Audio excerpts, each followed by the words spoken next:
नमस्कार, मैं डॉक्टर सुप्रीत आप सभी का भारत मौसम विज्ञान विभाग की दैनिक मौसम परिचर्चा में स्वागत करता हूं। आज 11 मई है। सबसे पहले हम पिछले 24 घंटे के दौरान हुए मौसम के अवलोकनों पर ध्यान देंगे।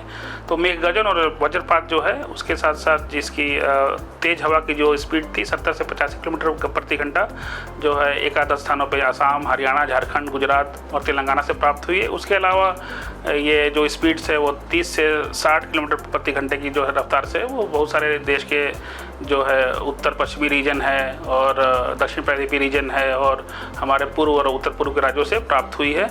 उसके अलावा जो भारी वर्षा है उसकी जो रिपोर्ट है वो एक आधा स्थान जो है सौराष्ट्र और आसाम से भी प्राप्त हुई है। अब हम जो सिनॉप्टिक सिस्टम है हमारे क्षेत्र में उस पर हम लोग एक बार देखेंगे, नज़र डालेंगे। तो एक पश्चिमी विक्षोभ है जो वो अभी 71 डिग्री ईस्ट और 28 डिग्री नॉर्थ के उत्तर में स्थित है।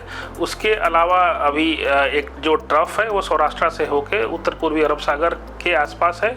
उसके अलावा एक उत्तर दक्षिण दिशा का एक ट्रफ मराठवाड़ा से मन्नार की खाड़ी तक फैला हुआ है। उसके अलावा एक ऊपरी वायुमंडल में एक चक्रवाती परिसंचरण जो है वो पूर्वोत्तर असम और उसके आसपास के क्षेत्रों में अब 5.8 किलोमीटर की ऊंचाई तक फैला हुआ है और वहाँ से एक ट्रफ जो है वो झारखंड तक फैला हुआ है। उसके अलावा जो दक्षिण पश्चिम मानसून है वो 13 मई 2025 के आसपास दक्षिण अंडमान सागर, दक्षिण पूर्व बंगाल की खाड़ी और निकोबार द्वीप समूह में प्रवेश करने की बहुत अधिक संभावना है।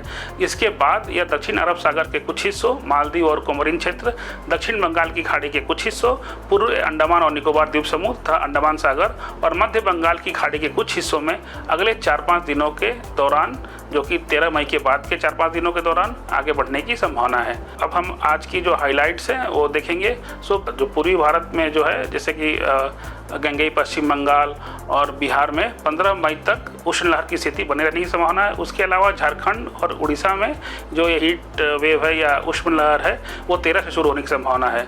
उसके अलावा उत्तर पश्चिम भारत में 12 मई तक और पश्चिम और मध्य भारत में 13 मई तक वर्षा के साथ साथ गरज और बिजली गिरने की संभावना है और इसके बाद लेकिन 13 मई के बाद इसकी तीव्रता में कमी आएगी। उसके अलावा उत्तर पूर्व भारत में 11 से 15 मई के बीच में भारी से बहुत भारी वर्षा के साथ साथ गरज और बिजली गिरने की भी संभावना व्यक्त की गई है। अब हम पिछले 24 घंटे के दौरान हुए अधिकतम तापमान का जो रिपोर्ट है इस चित्र में देखेंगे। तो जो देश के अधिकांश हिस्सों में जो तापमान है वो 36 से 42 डिग्री के बीच में था और जो कि सबसे ज़्यादा कल तापमान तो था वो कलाईकुंडा पश्चिम बंगाल में 43.2 डिग्री सेंटीग्रेड दर्ज किया गया। और अगर हम तापमान का जो फोरकास्ट की बात करें तो देश के अधिकांश हिस्सों में जो अगले 7 दिनों के दौरान अधिकतम तापमान में 2 से 5 डिग्री सेल्सियस की वृद्धि होने की संभावना है। जबकि अगर हम झारखंड और उत्तरी आंतरिक उड़ीसा में बात करें तो उसमें अगले 3 दिनों के दौरान ही अधिकतम तापमान में 2 से 3 डिग्री की क्रमिक वृद्धि होने की संभावना है। और देश के अन्य भागों में अधिकतम तापमान में कोई विशेष परिवर्तन होने की संभावना नहीं व्यक्त की गई है। और अगर हम सब डिवीजन वाइज मौसम की चेतावनी पर ध्यान दें पहले दिन के लिए तो आप जैसा देख सकते हैं कि ऑरेंज वार्निंग दिया गया है पंजाब, हरियाणा और सब हिमालयन वेस्ट बंगाल और सिक्किम के लिए, जिसमें कि मेघ गर्जन के साथ साथ वज्रपात और तेज हवाएं चलने के लिए। उसके अलावा जो सिक्किम में भारी वर्षा एक आधा स्थानों पे हो सकती है। उसके अलावा देख सकते हैं कि जो भारी वर्षा है एक आधा स्थानों पे उत्तर पूर्व राज्यों में हो सकती है। उसके अलावा दक्षिण आंतरिक कर्नाटका में हो सकती है। और इसके अलावा जो मेघ गर्जन और जो वज्रपात की जो स्थिति है वो देश के बहुत सारे हिस्सों में हो सकती है। अगर हम हीट वेव की बात करें, उष्ण लहर की बात करें तो बिहार और गंगई पश्चिम बंगाल और सब हिमालयन वेस्ट बंगाल में उष्ण लहर की चेतावनी दी गई है अगले 24 घंटों के लिए। उसके अलावा उड़ीसा, झारखंड और केरला और तमिलनाडु में उष्ण और आर्द्र मौसम हो सकता है। अगर हम दो की बात करें तो जो उष्ण लहर की जो वार्निंग है वो जारी रहेगी बिहार और गंगई पश्चिम बंगाल के लिए और सब हिमालयन वेस्ट बंगाल के लिए। उसके अलावा उष्ण लहर की वार्निंग भी जारी रहेगी झारखंड, तमिलनाडु और केरला के लिए। और अगर हम ऑरेंज अलर्ट की बात करें तो सिक्किम केवल ऑरेंज अलर्ट की ओर सब हिमालयन वेस्ट बंगाल और सिक्किम के लिए दिया गया है, जहाँ पे मेघ गर्जन, वज्रपात और एक आधा स्थानों पर भारी वर्षा हो सकती है। उसके अलावा भारी वर्षा की जो चेतावनी एक आधा स्थानों पर उत्तर पूर्व के राज्यों के लिए दी गई है। और देश के जो मध्य हिस्से हैं, दक्षिण प्रायद्वीपीय क्षेत्र हैं और उत्तर पश्चिम के जो राज्य हैं वहाँ पे मेघ गर्जन और वज्रपात की चेतावनी दी गई है। अगर हम दिन की बात करें तो जो ऑरेंज वार्निंग है वो आसाम, मेघालय, अरुणाचल प्रदेश और तटीय आंध्र प्रदेश के लिए दी गई है। तटीय आंध्र प्रदेश के लिए वज्रपात और मेघगर्जन के लिए दी गई है। और जो उत्तर पूर्व के जो राज्य है वहाँ पे असम और मेघालय में भारी से अति भारी एक आधा स्थान पर वर्षा हो सकती है। अरुणाचल प्रदेश में भारी वर्षा हो सकती है, भारी से अति भारी।